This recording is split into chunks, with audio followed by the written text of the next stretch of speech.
물에 사는 물고기는 안전하다고 생각하지만 디스토마 역시 깨끗한 물을 좋아한다는 사실을 잊어서는 안 된다.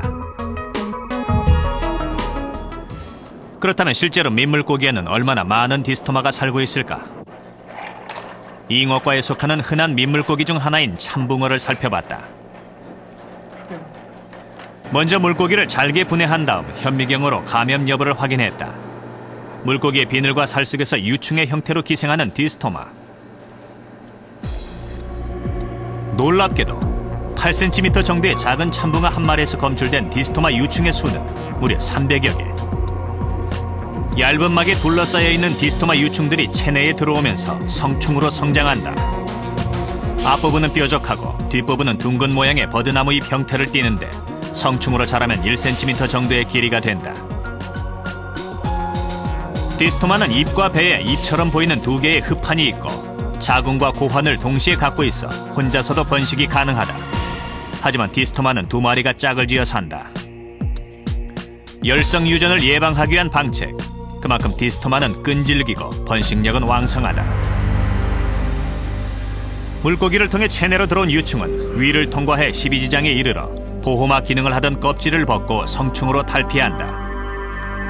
그런 다음 일부는 흔히 쓸개로 불리는 담낭으로, 또 대부분은 간으로 뻗어있는 담관으로 이동해서 담즙을 먹으며 성장한다. 성충으로 성장한 디스토마는 담관에 알을 낳고 알은 다시 담즙을 타고 몸 밖으로 빠져나가 다른 개체들을 감염시키는 과정을 반복한다. 한 번에 낳는 알만 해도 2~3천여 개. 성충의 생존 기간이 길게는 20년임을 감안한다면 디스토마의 생명력은 놀랍다고 할 수 있다.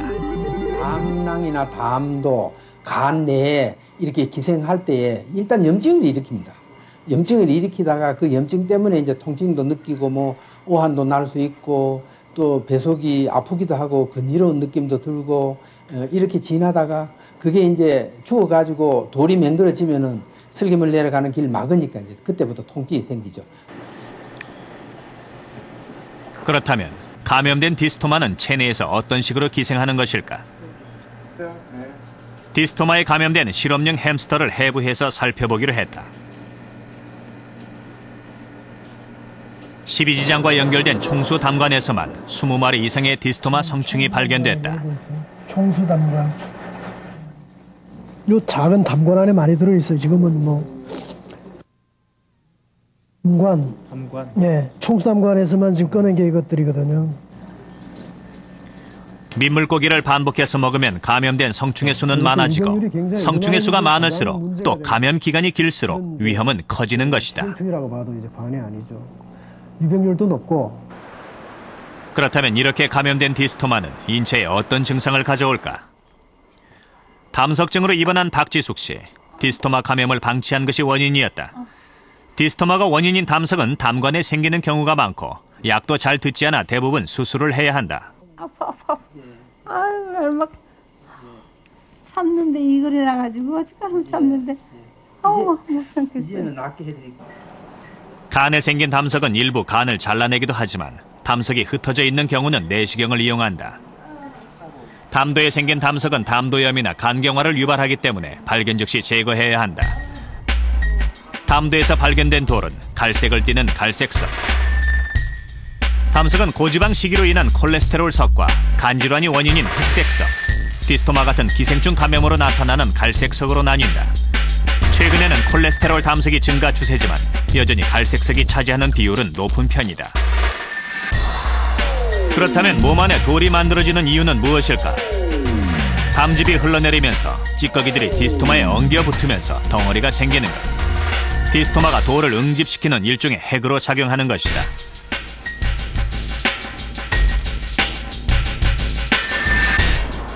디스토마가 유발하는 질병은 담석만이 아니다. 수술조차 어려울 정도로 치명적인 암으로 알려진 담관암이 바로 그것이다. 다행히 이 환자는 이틀 전 수술을 받을 수 있었다. 그러나 젊었을 때 옛날에 민물고기가 흔했고 또 옛날 사람들이 민물고기를 선호해서 이 기생충이 담관에 빨판을 대고 피를 빨아먹기 때문에 상처가 나고 거기에 염증이 일어나고 또 이 기생충의 여러 가지 분비물로 인해서 이 담관 전체가 염증을 일으키게 되죠. 그래서 이 염증 세포의 일부가 이제 암세포로 변하는 거예요. 디스토마가 기생하면서 내는 상처 때문에 발생하는 담관암. 따라서 감염된 기생충 수가 많을수록 감염된 기간이 길수록 염증은 심해지고 담관암으로 진행할 확률은 커지게 된다. 디스토마의 흡판은 장벽에 못을 박는 것과 마찬가지. 한번 흡판이 박혔던 자리엔 상처가 남게 되는데 디스토마로 인한 상처는 여간에서 나물지 않아 만성적인 염증으로 진행할 가능성이 높다. 만성적인 염증에 시달리던 세포가 돌연변이를 일으키면 그것이 바로 치명적인 암, 담관암이 된다.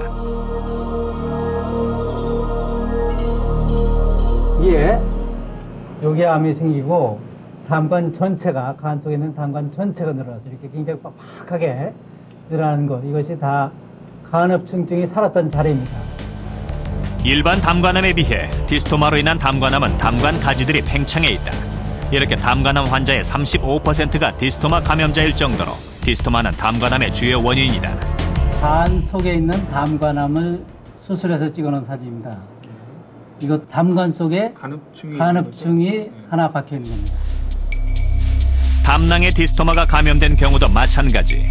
담낭염은 물론 담낭암으로 진행할 수 있고 감염 정도에 따라 증상은 더욱 악화될 수 있다. 다른 질병처럼 디스토마도 조기에 진단하고 치료해야 심각한 합병증을 막을 수 있다. 하지만 그보다 앞선 것이 예방이다. 간 디스토마 유충이 간에 못을 박는 것과 같은 형태입니다. 와서 이제 병변을 만들어 놓고 그 구충제를 이용해서 그 구충을 하죠. 하면 이제 충체가 간 디스토마가 죽어서 빠져나옵니다. 나오지만 그 충체로 인해서 만들어진 병변은 상당히 오래 갑니다. 그래서 문제가 되는 거죠. 그래서 예방이 가장 중요한 겁니다. 가장 좋은 디스토마 예방법은 디스토마가 감염되는 경로를 차단하는 것. 먼저 민물고기는 반드시 익혀서 먹는다. 또 이유 없는 복통, 소화불량, 황달이 있을 때는 감염 여부 검사가 필요하다. 디스토마는 하루만 약을 복용하면 대부분 완치가 가능하지만 체중에 따라 복용하는 양을 달리해야 효과를 볼 수 있다. 장시간 컴퓨터로 업무를 보거나 운전을 하다 보면 이 목이 뻣뻣해지는 느낌 다들 한 번쯤은 경험해 보셨을 텐데요. 심할 경우는 두통까지 동반되는 이런 증상이 바로 목 디스크의 초기 증상입니다. 그런데 이 목 디스크를 그대로 방치할 경우 몸 전체에 마비 증상을 일으켜서 돌이킬 수 없는 치명적인 상황에 이르기도 합니다. 생로병사의 비밀 다음 이 시간에는 목 디스크의 원인과 치료법 그리고 운동 예방법에 대해서 알아보겠습니다.